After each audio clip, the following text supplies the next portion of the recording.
बिस्मिल्लाहिर्रहमानिर्रहीम। मैं आपका भाई अकमल अब्बास आपकी खिदमत में हाज़िर। मेरी तरफ़ से मेरे तमाम देखने और सुनने वाले बहन और भाइयों को अस्सलाम वालेकुम वरहमतुल्लाहि वबरकातुहू।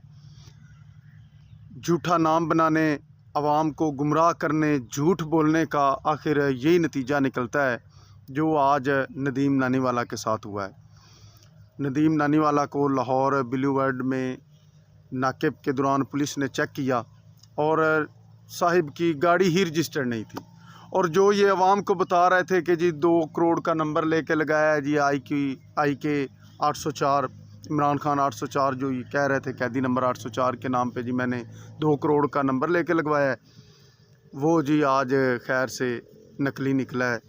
वो गाड़ी रजिस्टर्ड ही नहीं थी, महंगी गाड़ी लेकर घूम रहे थे, पुलिस ने गिरफ़्तार कर लिया। मुझे बताएं क्या इज़्ज़त रहेगी आपकी? जब आप झूठ बोलकर नाम कमाएंगे तो एक ना एक दिन आपके साथ यही होगा। आपको जेल में जाना पड़ेगा, शर्मिंदगी होगी आपको और बड़ी परेशानी का सामना करना पड़ सकता है आपको। डिफेंस सी में नदीम नानीवाला के ख़िलाफ़ मुकदमा दर्ज कर लिया गया, उनको गिरफ़्तार कर लिया गया है। ऐसी झूठी शानो शौकत जी मैंने आईफोन ले लिया, मैंने फ़लाँ चीज़ ले ली, फ़लाँ चीज़ ले ली, इसका आखिर में रिज़ल्ट यही निकलता है। जो आपको अल्लाह ने दिया है तो ज़रा बर्दाश्त करें, लोगों को ना दिखाएं, ना लोगों को गुमराह करें। अल्लाह पाक सबको अपने हिफ्ज़-ओ-ईमान में रखे। भाई को इजाज़त दीजिए। अल्लाह हाफ़िज़।